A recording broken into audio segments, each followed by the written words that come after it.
কি balance check করাবেন? Account নাম্বারটা বলুন। ও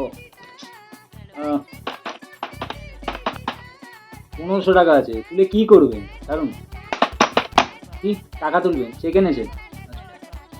চেকের পেছনে সাইন নেই, সাইনটা করিয়ে আন। কি এখন কোনো কাজ হবে না, এখন লাঞ্চ টাইম চলছে, লাঞ্চের পরে আসবে। এটার পেছনে একটা সাইন লাগবে। হ্যাঁ এখানটা করবেন, ঠিক এখানটা করবেন। আধার লিঙ্ক 2 নম্বর কাউন্টারে।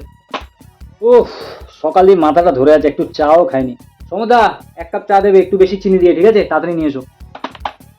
আরে দাঁড়ান, এত তাড়াতাড়ি করলে আমরা কাজ করবো কি করে? কি সজল বাবু, প্রমোশনটা তো পেলেন, আজকেই খাওয়াতে হবে, আজকেই। উফ, দাঁড়ান না একটু। ফর্ম ফিল আপ আমরা করি না, সরি, আপনি বাইরে থেকে কারো কাছ দিয়ে করিয়ে আনুন। এর সাথে একটা একই ফটো। ও আনেননি? তাহলে কালকে চলে আসবেন। এখন কোনো কাজ হবে না, 5 মিনিট আমাদের লাঞ্চ ব্রেক আছে। কিছুই করা যাচ্ছে না, সার্ভার ডাউন আছে, কালকে আসবেন। লিঙ্ক নেই। ও আচ্ছা ম্যাম, কত টাকা তুলবেন? 4,000 টাকা? চেকটা দেবেন। ও সাইন করেননি না? হ্যাঁ ঠিক আছে, আমি করে দিচ্ছি, আপনাকে কালকে আসতে হবে না। এই নিন, 2 নম্বর কাউন্টারে গিয়ে জমা করে দিন, টাকা দিয়ে দেবো।